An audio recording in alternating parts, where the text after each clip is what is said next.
I keep hearing the same story from people who finally decide to upgrade their home or small office workstation. The specs on the page look like a monster, but once the rack is mounted and the cables are plugged in, the machine feels cramped, noisy, or just plain underpowered for what they expected. That hesitation is real, especially when you're paying for a 2U rack mount that promises 24 cores, 96 GB of RAM and a 4 TB SSD, and you're not sure if it will actually fit into a gaming or content creation workflow without turning your office into a server farm. Link is in the description if you want to check the product details on Amazon. The quiet rack mount computer from Empowered PC Store tries to bridge that gap between data center grade hardware and a desktop that you can actually sit in front of. It's built around Intel's Core Ultra 9285, a 24-core, 24-thread silicon that, on paper, should handle anything from heavy multitasking to the latest titles that lean on CPU cores. The machine also comes with 96 GB of DDR5 memory and a single 4 TB NVMe drive, so you have a massive amount of fast storage for large game libraries, video projects, or virtual machines. What matters most, though, is how those pieces behave when you actually power the thing on, load a game, or start a long render. First off, the rack mount form factor is a double-edged sword. On the positive side, the 2U chassis is compact enough to slide into a standard server rack or even a small shelf if you have a rack mount bracket. The front panel is clean, with a single power button, a couple of USB-C ports for quick peripherals, and a small LED display that shows power and temperature at a glance. Because it's a rack unit, the whole system stays low to the floor and out of the way of a typical desk setup, which can be a real space saver if you're trying to keep your gaming rig hidden behind a monitor. On the downside, the limited front panel I/O means you'll have to reach around for the rear ports for anything beyond a keyboard or mouse, and the 2U height restricts internal airflow compared to a full tower case. The built-in cooling solution is quiet enough for a home office, but you'll notice a slight increase in temperature under sustained gaming load, something to keep an eye on if you plan marathon sessions.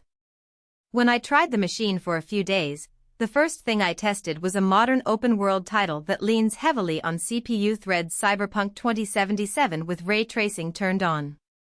Even though the system only has integrated graphics, the CPU handled the physics and AI calculations without stuttering, and the game ran at a solid 3035 frames per second at 1080p with the graphics settings turned down to medium. That's a clear indication that the Core Ultra 9 is more than capable of feeding a decent GPU, but the lack of a dedicated graphics card means you'll be limited if you want higher frame rates or 4K resolution. For most indie titles, simulation games, or even creative software that relies on CPU rendering, this isn't a deal-breaker. It's just a signal that this rig is really a workstation-first design that can game, but only if you're comfortable with integrated graphics or plan to add a low-profile GPU later. Adding a GPU is where the hidden trade-off shows up. The chassis includes a standard ATX power supply and 4 expansion slots, so you can slide in a short profile card like an NVIDIA RTX 3060 low profile. The power budget is enough for that kind of card, but you'll need to make sure you have enough clearance. Some larger cards simply won't fit without a custom bracket. This is a point where many buyers get caught off guard. The marketing material highlights the 4x expansion slots, yet the physical space inside a 2U enclosure is far tighter than a traditional tower. If you're set on high-end gaming with ray tracing at 1440p or above, you'll either need to accept a smaller GPU or look at a larger chassis. On the storage front, the 4 TB SSD is a huge win for anyone who deals with large game libraries or video footage. The drive is a PCIe 4.0 NVMe, and in everyday use installing games, loading project files, or moving media there was essentially zero noticeable lag. The machine also offers two 3.5-inch bays, which is a nice touch if you ever want to add a traditional HDD for backups without sacrificing the speed of the main SSD. In practice, this means you can keep your active work or games on the fast drive while archiving older files on a cheaper spinning disk, all inside the same rack unit. Memory is another area where the specs translate well into real benefit. With 96 GB of RAM, you can run multiple virtual machines, have dozens of browser tabs open, and still have room for heavy Photoshop or Premiere Pro projects.